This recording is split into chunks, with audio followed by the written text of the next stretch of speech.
I don't think people talk enough about her lows. I want to talk about them for a second. The different tones that she gets in her mid-range and lower range is like insanity.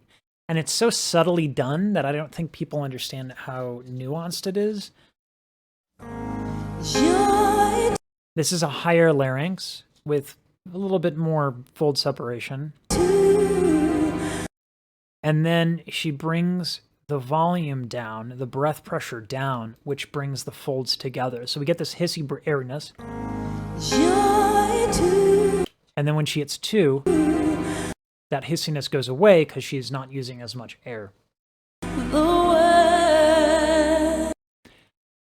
Now we have a lot of mic stuff that she always does. Look at her bottom lip coming up. That right there changes the tone. It makes it a little bit more round. I like it by right, it's subtle.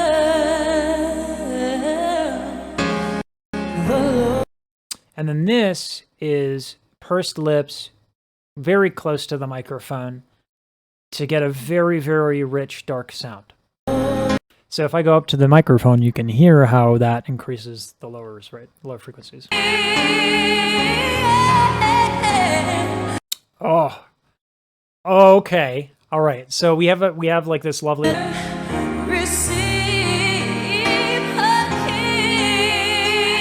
So touching that high note, a little bit of thicker folds, and then she does the thyroid tilt to give us that nice classical yum. That's the thyroid cartilage tilting. Then she goes up to belt, and then uses glottals.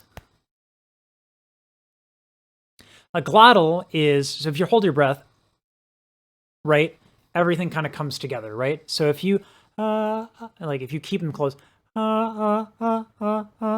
and you get that, like, stop and start effect.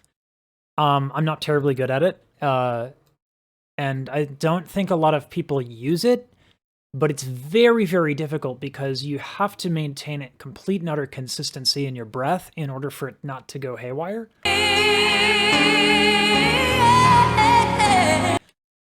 And then on top of that, she's coming off of a belt. The only way this is feasible is with insane voice control. Or, sorry, breath control. It's just like, it's preposterous.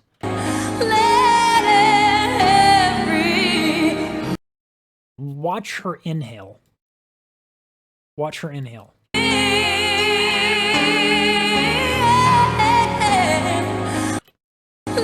Look at how little her torso moves, so that's a sign of how much air she took in. But then this little gasp breath she takes doesn't last very long. She kind of cuts it off and starts singing almost immediately. And the reason being is that the more air you take in, the less you can do, unless you're in your low. And then here's another breath here.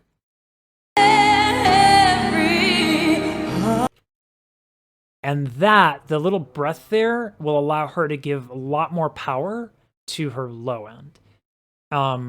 The vocal folds in the low are fatter, so they can take more air pressure before they get blown apart. And that's why you can put more breath behind them. And that vowel there with her lips is more of that, like, adding dark color. So in, like, what was that? Like, not even 10 seconds, she's done a bunch of, like, vocal chicanery and boulder dash. And I love her for it. It's any Mariah Carey phrase, let alone performance, is, like, rich.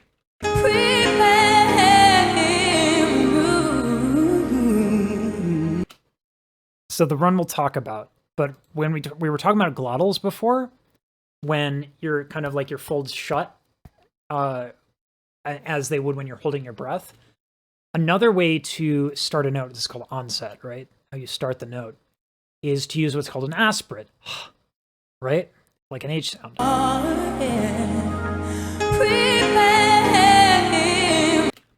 So she's alternating between glottals and aspirates.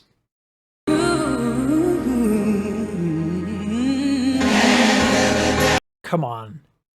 Come on, breath. One of the harder elements of singing is getting used to the fact that you can't be operating on a lot of breath. This is particularly true for people who like are athletic, who are used to going, taking a big gulp of air. You can't do that when you sing. And what is so precise about what Mariah is doing in this instance, and pretty much any time she sings, is the precision of the inhale, not just the exhale. It doesn't matter how good your exhale is if you take in too much air to manage. So these short, clean breaths that she's doing are incredible. Because when you gasp for air, you hear that sound, right?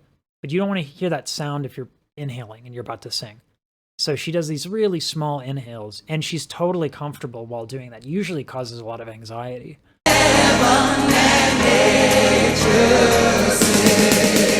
Now, this is what I really respect.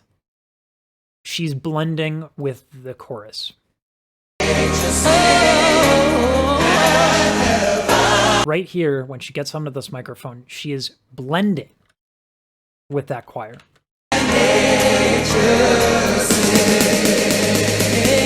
So what does blending mean? Blending is when you take your vowels and you try to match the vowels to the other singers.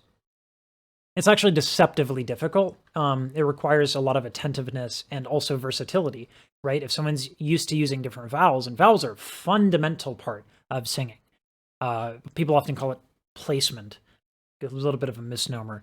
Vowels is what it's probably more accurately called. Not probably, it is. So that she can hear the choir behind her, hear the vowels that they're going with, and then match them is not an easy skill.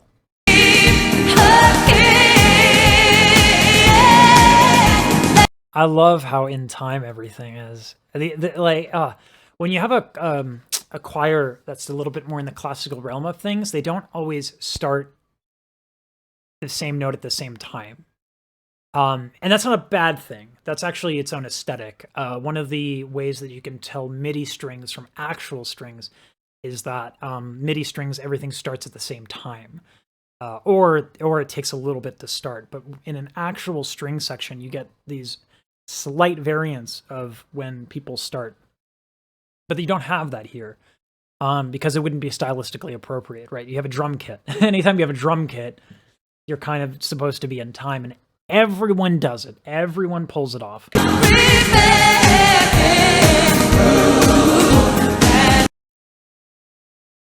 She's so good. This like, again, this like purse lip mic proximity thing to add to the lows. Right there. And the way that she dips in and out, like, look at the proximity that she is to the microphone and how it ties to the phrase.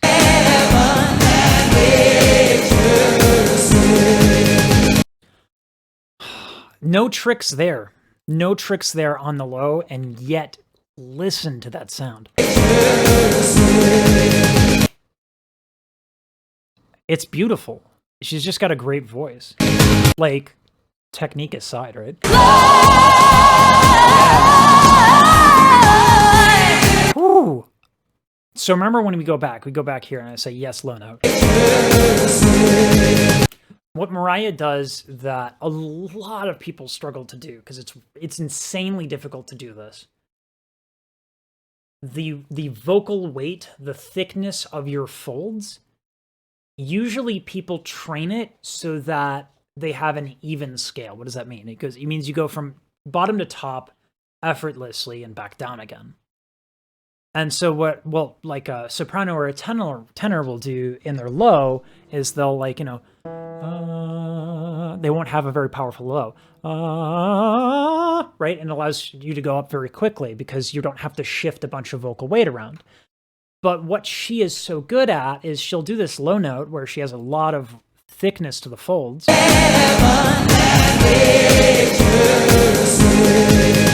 She tries to go up with that, it's not going to work. And the way a lot of people train is just to have the folds be kind of like a set size. Because like, well, that's going to help me hit here, right? But that's not what she does.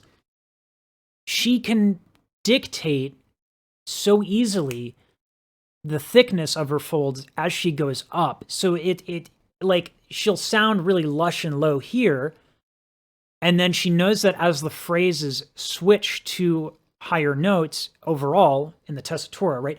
It's not just there's a high note, right? No. It's that in the average of the notes she's hitting, there's a bunch of high notes, right? Tessitura, where you hang out, right? So she's hanging out in a lot higher part of her range. And listen to the switch that happens like immediately from this low to the high.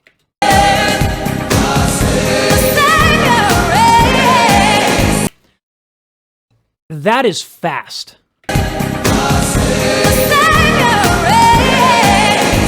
And you can tell it happens early. Listen to, this is what I mean. So her lower before you heard was kind of powerful. Listen to the power or the absence of it when you're on the word the here. Right here. You see how like not big that is? And the reason why is because she's leaping up. And the way that she adjusts vowels to actually phrase, I mean, it's not enough that she is a great technician. She's also a really good musician.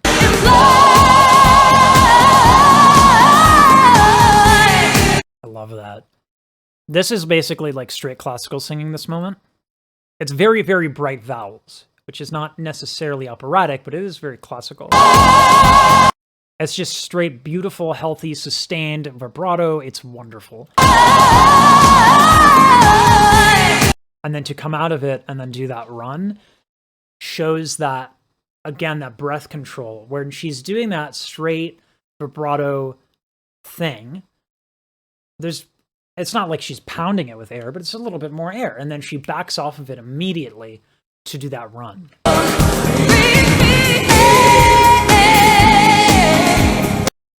More mic shenanigans. Check this out.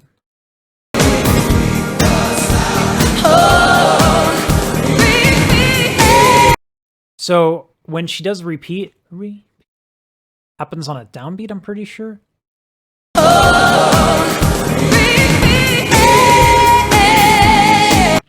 You see how she's, as the music moves, her position with the mic changes accordingly, right? And that's what we call mic technique, but she's moving a good inch or two, right? This is extremely precise, the way that she's controlling the dynamics through moving the mic. You see how that was very intentional movement according to the rhythm that she is singing there.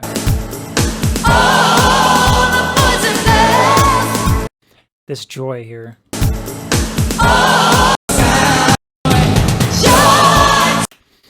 That is a combination of both cartilage tilts. So when you belt, cricoid cartilage tilts, fattening the folds.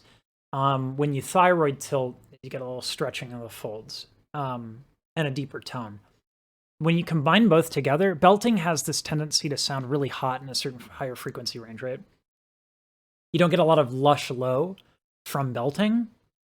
When you combine the two, you mitigate that about a belt. So what you're doing is you're adding a tremendous amount of power, but you're not making it strident and epic, you're making it lush. And you can tell that there's a thyroid cartilage there because, or a tilt of the thyroid cartilage, because there's vibrato. You don't get vibrato without tilting the thyroid cartilage. Unless you're like, like doing something crazy like that. Don't do that, by the way. Unless you're, you need the thyroid cartilage to vibrato. Have vibrato. So this is more of that, like, I was saying that, like the thickness of the folds. If you understand, like really understand the piece of music that you're singing, and you do it phrase by phrase by phrase, right? Then you can add just enough vocal weight to get to the point where you're at your top, right? So that if at the high note of the phrase, you know how much thickness you can get away with, then you get stuff like this. And it's so idiomatic to her. She's really, really good at it. So her folds are thicker there.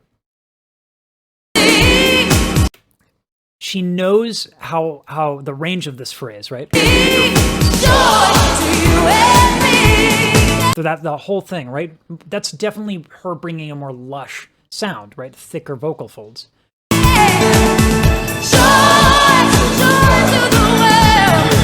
And just to be very clear, if she had to go higher, it wouldn't have gone well for her, which is why she made the decision to fatten up and have that be the higher note of the phrase, right?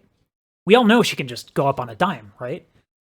But this sort of understanding of the music and the phrasing that she's singing and understanding how to navigate that with her own instrument is bonkers.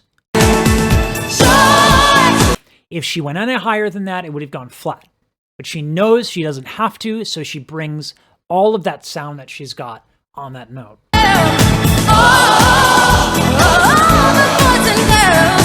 Right? Same there. She hits it and goes away from it. She's going for thicker, juicier, yummier sounds.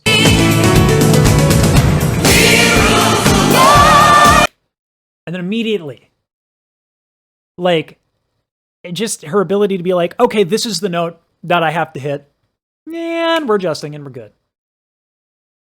So the way that the vocal folds adduct, they come together, they actually do it based on thought. There's just this inherent coordination with it.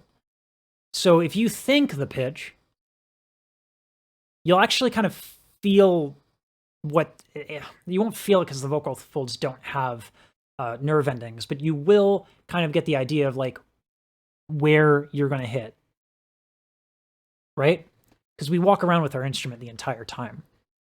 So, but she's doing that in the extremes, right? She's doing this lush thing, and then she's like, okay, this note, going for it now.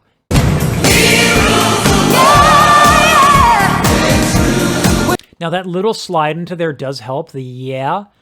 When your tongue is on the E vowel, you actually have the most space in your throat. It might not feel that way, but that's actually what happens, right? As the tongue moves more forward, there's more space back here. And so the trickier vowels are like ah, where your tongue really goes far back. When the tongue goes back, you're putting pressure on the larynx, so it's difficult to go high. Also, it generally is not very efficient singing at all. So this yeah that she's doing is a slide up, so that it's easier for her to kind of figure out what she's doing on the high note. And then it also places her tongue forward. Like, look at how that is not pulled back. You don't see the tip of her tongue because it's behind the teeth.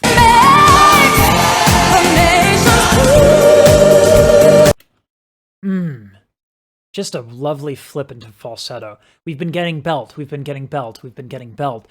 Boom. Lovely contrast with falsetto. And before anybody in the comment section goes, oh, that's not falsetto, both mixed voice and falsetto are terrible descriptors anyway. I'm not going to go into 10 minutes of why that is or is not falsetto. Don't waste your time. Don't waste mine.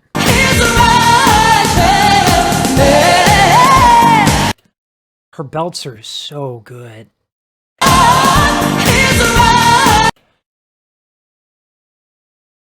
One of the problems that can happen with belting, and you do hear this a lot in performers that I just want that big sound. I want that big sound all the time. I'm not going to name names. There are people who just belt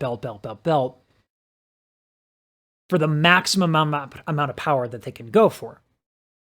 There's a range of emotion in the cricoid cartilage when it tilts. And if you want maximum power, you bring that sucker all the way down, you fatten the folds as much as you can, and you just use as little air as you possibly can to get away with the folds being that fat and that pushed together. She can vary the tilt to mess with sort of the power, right? And we hear that, it's like her belt is never the same. You know what I mean?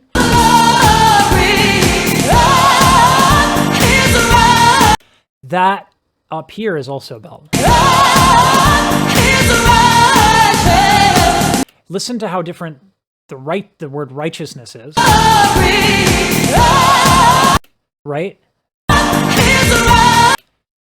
The righteousness is also a belt. It's just like, and then also, she's using her thyroid cartilage here and there also to add depth and flavor. Like, she's just not, it's never the same. It's always based on what she's trying to do in that phrase musically. She's, it's like, it's incredibly dynamic.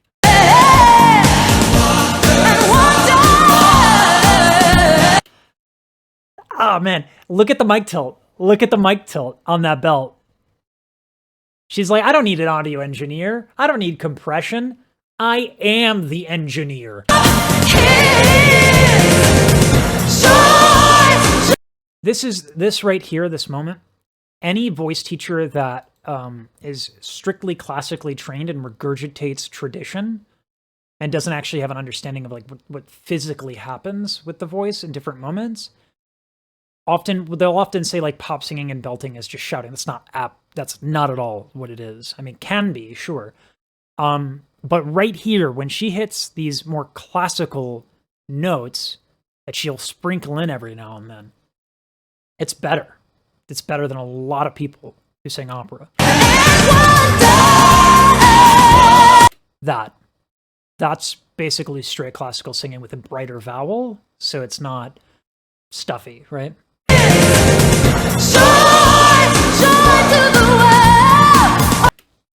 Her switching between belting and not is like I said before, it's dynamic, but like, let's point it out. And I'm sorry for all those who are like, why are you pausing it so much? It's because every little phrase that she does has nuance. We can literally talk about every second of her singing because it's madness. This vibrato right here, thyroid tilt. This is a belt, cricoid tilt. She goes back to thyroid tilt because of the vibrato.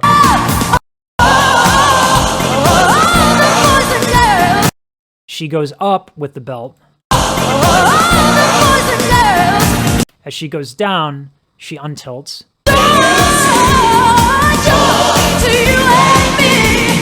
The way that she moves between the thyroid tilt and cricoid tilt is what makes this particular phrase compelling. And also, growls are really tough when you go up.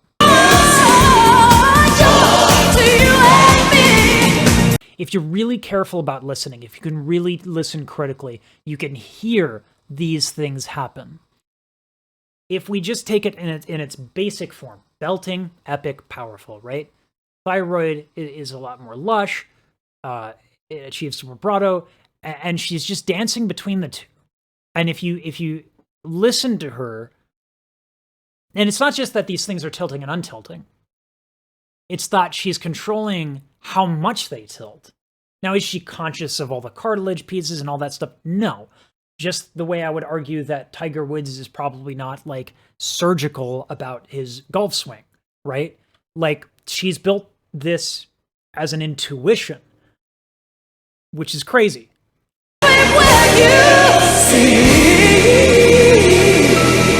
More of this vocal weight control stuff.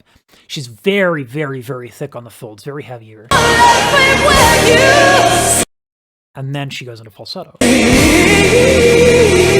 Because when your folds are that thick, you can't really thin them very quickly. And so instead of trying to do that, she just flips them open into falsetto. And this is another example of her switching vocal weight. Listen to how much rounder this particular note is. Now listen to the belt that comes after it. You hear how there's less like lower lusciousness? It's because she's so good at switching. Let me hear you singing. Mariah Carey, can you sing X, Y, or Z way. What way do you mean? I don't know, any way? Yes. The answer is yes.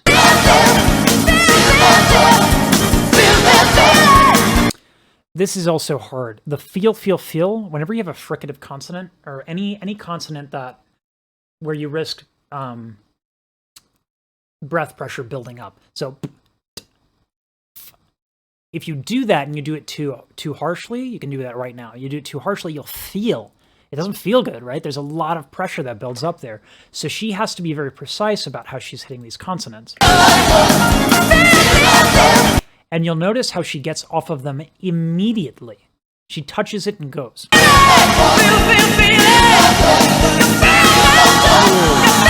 Starting right on the growl, too.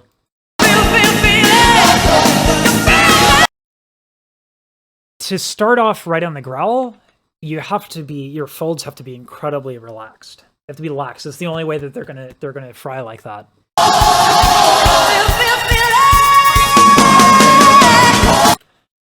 And this belt right here,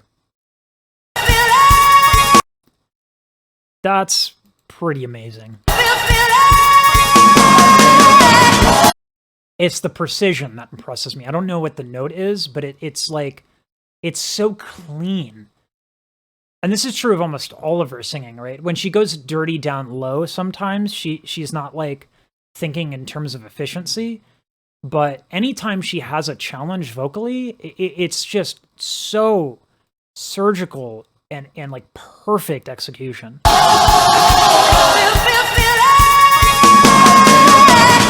Like, there's not an ounce of struggle in there, period.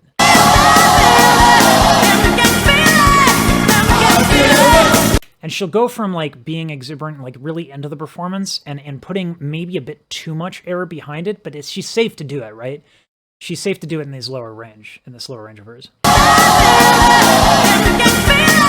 And then immediately, she's like, okay, I'm done using too much air for expressive purposes. I'm just going to go up and it's going to be perfect. That is using too much air. You can hear how it kind of, this pitch slides down just a hair. And it's funny because it only happens in like 2 notes because she's perfect over here.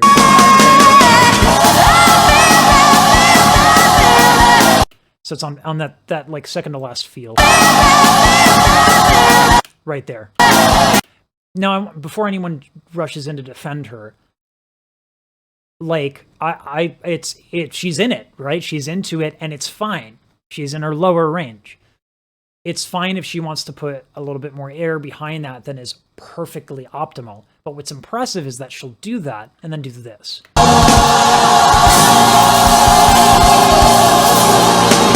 And the confidence to end on the low note while the choir hits the highs. She's like, I've hit literally every high note here.